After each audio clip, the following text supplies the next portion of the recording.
Hi everybody, it's Sheila with Designs by Baby Moon, and I wanted to show you how to use these cute new designs that I made to go onto masks, maybe if you're making them for your children, if they have to go out, or if you're making them for people that care for children in the hospital or doctor setting, or even, for yourself, if you wanted a little fun to the masks that you're making if you have to be out and about and you wanted to protect the world from your germs. So these are not the ones that I've made here. These do not have a filter. These are designed to be worn over another hospital grade mask that you would just cover so that you would be able to wash this part.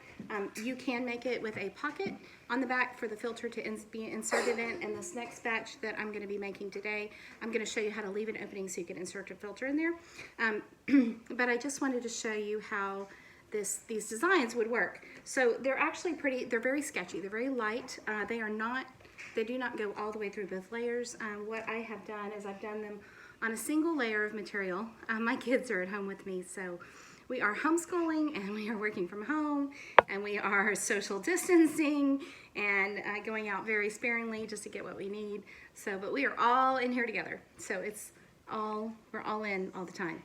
So you will see my kids in the background and maybe even helping a bit. But so what I've done is I've actually embroidered the faces. It fits in a 4x4 hoop, but then I've taken it out and ironed it flat. And then I've cut the original piece. The pattern that I'm using uses a 6x9 inch piece of material, and I have cut my pieces to stitch the little design on. I've cut them, I was going to make sure, 10 by 7. So these are 10 inches wide, 7 inches across, so that way when I don't have to get this perfectly centered on the piece when I put it on my machine. It gives me a little bit of wiggle room so I can put this where I want it. I really want this design a little bit lower than mouth level, but anywhere on there is cute. So some of the designs, this bear one, for instance, it does cover most of this, but this is a very, very light, sketchy design. It does not compromise the breathing integrity at all. It just adds a little extra layer of cuteness to it. So I wanted you to be aware of some of the designs cover more of the area of the mask, but most of them are very, you can't do that in my video, sorry. Most of them are very small and just hold a portion. So let me show you how to, I'm going to flip the camera around and I'm going to show you how to center this on the, get the part that you need with a ruler or on your cutting mat so that you can get this right in the middle or right where you want it when you stitch up the finished mask, okay? Okay, so what I have here is I have some of the masked things that I've embroidered onto 7x10 inch material. I have the cutaway stabilizer on the back. You could use tearaway if you want to, and you could either leave it on as an extra layer or you can remove it. It's whatever your preference is. I'm using a Fisker's quilting ruler that is 12 inches by 6 inches. And what I'm gonna do is I'm gonna center my ruler so that I can get 9 inches across and 6 inches up and down. And I'm gonna use a rotary cutter to trim this design. So what I wanna make sure of first is that when I'm looking at my ruler, I know I have 9 inches this way and 6 inches this way. So from here to here is actually perfectly centered to me. This is a little bit lower than halfway down, so the top of the smile is at the 3-inch mark. So that's a little bit less than halfway, so the mouth comes a little bit down. And I'm gonna go ahead and trim off, my 9 inch is gonna be here. So you can see that I'm gonna cut this line, I'm gonna cut this line and cut this line and trim it up straight. Then I'm gonna move my ruler and do the 9 inch from this side so I have a straight edge to cut on as well. So let me cut off these lines.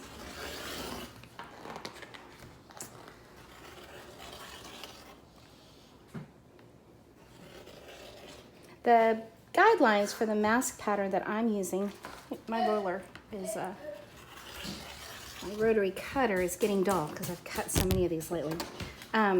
The mask pattern that I have been using is the one that Jenny from Missouri Quilt Company made a little video of, and it's very, very easy.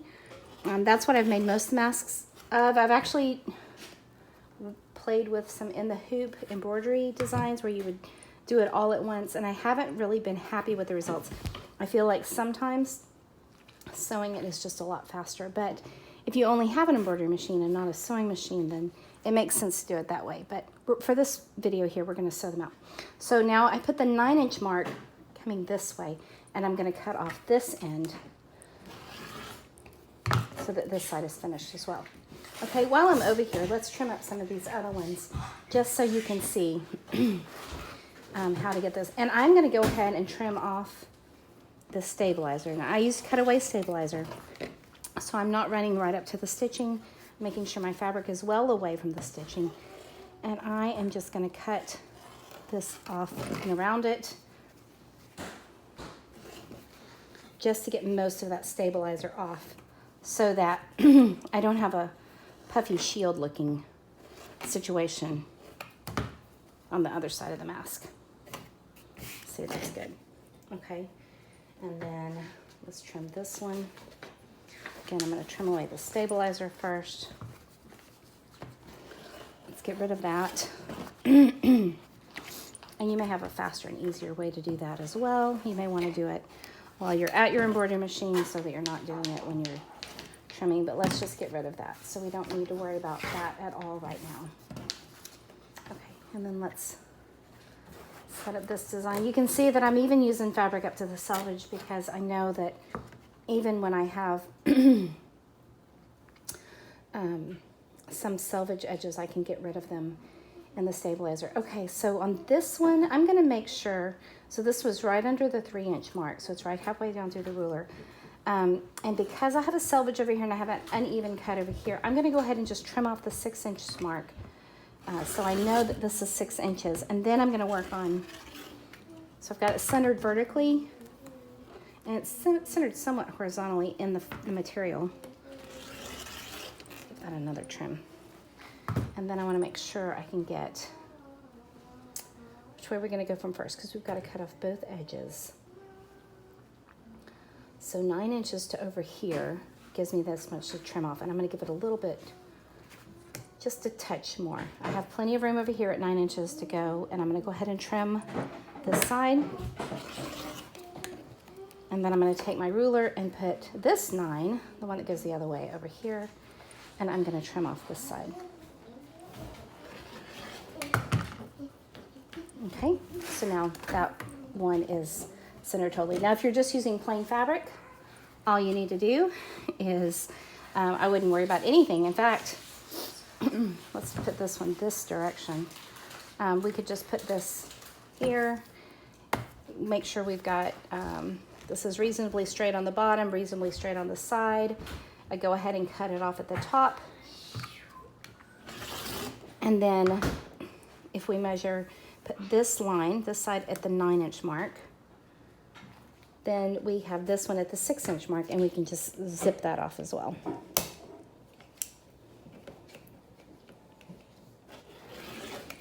Okay, so we have a 6 by 9 inch rectangle right there, and that's perfect. So that would be great for the back side of one of these too. So those are cute together. What the hospitals and doctors are asking specifically for is that the back and front are different so that you can tell the front and the back apart. So if you're using a patterned fabric, use something different on the inside. Preferably even, they said flannel is best, cotton fabric for the outside and flannel for the underside.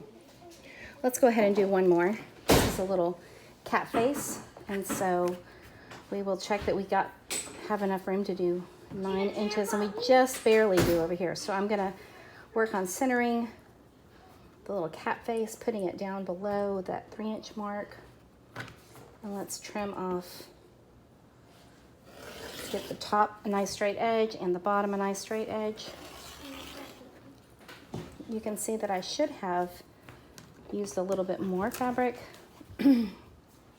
widthwise on this one. And so we're gonna do the best we can with what we've got and just straighten this up a little bit. And we do want a nice straight edge though, because that will help in the construction. Straighten it as much as we can. And then this side, let's get it to 9 inches, and you can see I'm just under 9 inches. So I'm gonna do the best I can and give it a straight edge with what I've got. Okay. All right, So let's get those out of the way. Okay, so now we have a finished, this little cat face. Okay, let's set those aside and let's go to the sewing machine. Okay, so we are ready to sew, and what we're gonna do first is we're gonna turn in on the bottom edge of the mask. We're just gonna turn in just a tiny bit. This is about less than an eighth of an inch really. We're gonna fold it and fold it again so we have a nice tiny sealed edge so that we don't have any, the fabric will not fray when it is washed or laundered. And we're just gonna stitch that down really quick to finish that edge. You could also use a serger and serge that edge. You could use a rolled hem foot and roll the edge as well. This is just for the sake of, if you don't have a serger, if you don't have a rolled hem foot, you can just turn it and then make a nice finished edge as well, so that you have a nice opening for the pocket if you're gonna do the kind that need a filter pocket. So now we have two pieces with the finished edge, and you want to make sure that you can trim those threads that are hanging off the edge just to make them neat. And then you don't have extra thread on the inside either. Okay. And what you're gonna do now is you're gonna put your mask pieces right sides together. So with the good part of the fabric, the part you want people to see on the inside. And what we're gonna do now is we're gonna stitch about 1.5 inches from the corner. We're gonna go around this side. We're gonna stop and then go around the long side all the way. We're gonna put elastic in first. No, we're gonna stitch this other side first. And we're gonna go down in this way. When we are gonna put elastic in, but I'm gonna show you what we're gonna do. When we get to this corner, we're gonna slip the elastic in while the needle is down when we're sewing. So we're gonna start 1.5 inches away from the edge first. And I'm sewing just on the other side of this finished line for these edges, just inside of that line. And again, there are, if you want to get technical and measure things, you can, but this is for this particular purpose right now, until there are more masks made professionally by companies, quick and dirty sewing is perfectly acceptable. I do want to lock any of my stitches so that they do not come undone when I flip it inside out or when the filter is being inserted and taken out. So we will lock those stitches. Okay, when I get about 1/4 inch away from the edge, I'm gonna go backwards so I can get back to 1/4 inch away. I'm gonna stop the machine with my needle down. Now yours may use a hand wheel, you may have a button to tell it to stop with the needle down. I'm gonna lift up my presser foot, but my needle is still down in there, and I'm gonna take a piece of 7-inch elastic, 1/4 inch elastic that I've cut to 7 inches, and I'm gonna take, and this is gonna be one of the ear loops. Now it's gonna stitch in from the inside, so I wanna make sure that it's going the right direction, and so it lays flat in there, and I'm gonna put this edge, this little end, just barely off the fabric, but this edge is gonna be right up next to that seam that we sewed. So let me slip this in between the layers.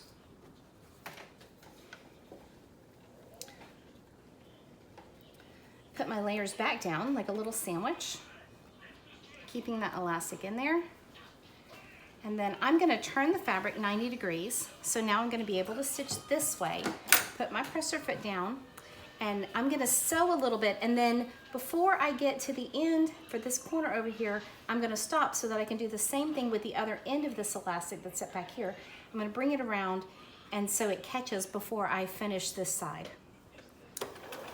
So because the elastic's there, I am gonna back stitch over the elastic, sewing up, and I'm gonna stop maybe, I guess I'm about 3/4 inch away. But go ahead and pull my elastic around.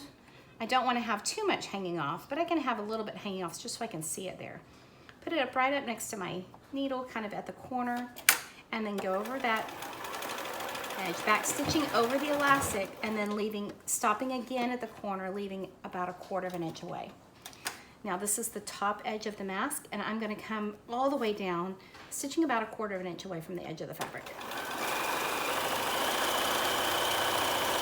When I get to this corner, I'm going to stop, lock that corner, grab my other piece of elastic. So you have 2 7-inch pieces of elastic, and then like I did on the other side, I'm going to open up the corner. Oh, let's see. first thing I'm gonna do is I'm gonna go backwards. Oops. So I have enough room to put my needle down. Turn my fabric this way, open it up, put my elastic in there.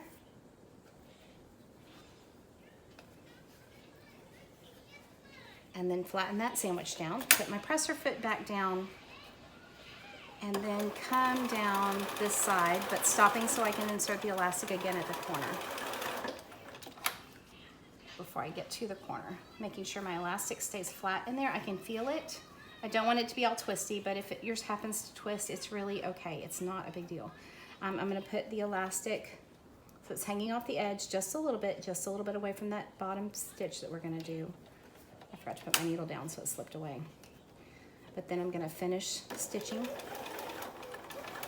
and go back and forth over the edge of the elastic so that it's caught really good in there. Put my needle down and then come, this is our bottom, so we have our pocket, but I want you to come in about 1.5 inches or 2 inches just on the left side of your seam that you made before, of that nice finished edge. And then at the edge, at the end of that stitch, please make sure you make a lock stitch, because that will be a place where you get a lot of stress. Okay, we'll trim off our threads, trim these off from the beginning. You can angle the corners if you want to, but that's not entirely necessary. You could trim the edges, but that's not entirely necessary. And now we're ready to flip our mask inside out. Okay, so our mask is now right side out. This actually takes a lot less time when you're not talking through it. Our mask is right side out. Our elastic is already attached, so it's sealed in there, and we have a nice pocket if somebody needs to add a filter. You could take this to the ironing board and you can press it, or you could simply finger press it by rolling that seam out, finding the seam, feeling it with your fingers, rolling it so that it's close to the edge, and then giving it a good press with your fingers. If you're doing this in production line, you could have somebody at your house helping you iron while you stitch them. I'm gonna turn this inside, so when I press this down, that pocket, those seams will be inside. I'm gonna tug on my elastic to get those corners out. You could use a turning tool to poke the corners out as well, but you don't wanna poke too much so that you don't poke the corners all the way through. And then that part is done. What we need to do now is we need to top stitch the edge. So where I'm gonna top stitch is I'm gonna start at the bottom, right about where the pocket opening is. I'm gonna start here, I'm gonna go all the way around and finish here. I'm gonna change the thread color just so that my thread is not such a sharp contrast. I wanted you to see it while I was stitching it up, but I'm gonna put a neutral thread in now so that we can see, or so that the finished mask will be not as a jarring contrast. Okay, let's get this threaded up and ready to go. Let's get a fresh end for the needle.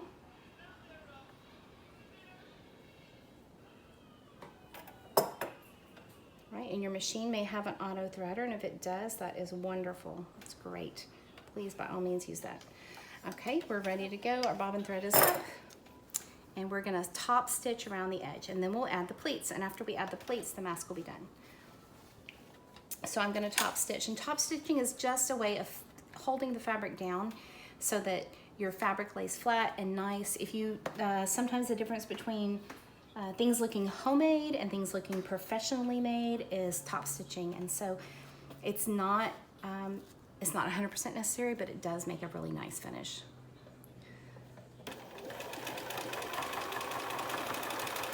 Again, I'm stitching very close to the edge of the feed dogs on here, so I'm really not even on the edge of the presser foot, although you could be 1/4 inch seam is generally the edge of your presser foot. So I'm a little bit closer to the edge of the fabric than that.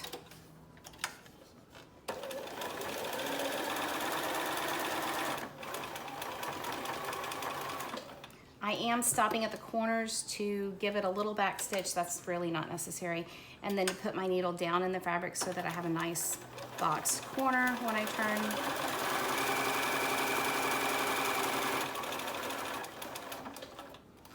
One of the things that has been challenging to watch when I've been watching other people's tutorials is I see people putting their fingers right here and guiding their fabric right underneath the presser foot. Don't do that. Keep your hands to the side of your needle so that you don't accidentally run over it with the needle. And that's all I'm going to say about that. It's painful to think about. This is our last corner. I'm going to drop the needle, lift the presser foot up and turn, and then go about 2 inches, inch and a half on this side. It's really not necessary to lock that stitch, but it is just something I like to do. Okay, so the top stitching on our mask is done. Okay, you can see that nice edge just along the edge of the top. Now, the next part of the mask that you're going to want to do is you're going to want to make some pleats. Now, the pleats on the surgeon's mask are pretty regular, so what you can do, you can either make folds and then pin them down, or you can finger press them down like this, but you need at least 2, maybe you want 3, maybe you want to have them as darts instead, however you want to do it. This actually allows the mask to shape itself to your face. So I'm just rubbing this, making a finger, this is called finger pressing, and so you can see how it gives a nice crease into the fabric. That way it's the same on both sides. So what I'm going to do now is I'm going to run right over the top stitching that I already did once, and I'm going to go back and forth over these pleats that I've made to hold those down, but I'm going to go all the way down the length of the material, just backing up over those pleats.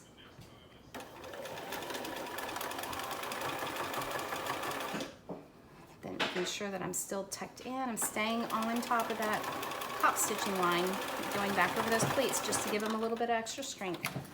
And I'm finishing, and I can trim them off.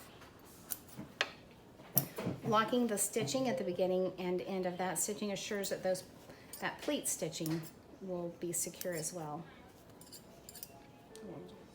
Back. And I find that if I trim my threads as I go, it's less work at the end. When I'm done, I like to be done. I don't want to do a lot of extra stuff. I like to finish as I go. So even if you're pressing, if you press as you go between each step, that actually makes a nicer finished garment, or garment. We're not making garments. Well, I guess we are, but it makes a nicer finished product. So, and it is one thing that sets stuff that looks like you made it in home ec apart from stuff that is professionally finished. Not that home ec is bad at all. I think home ec is a wonderful program.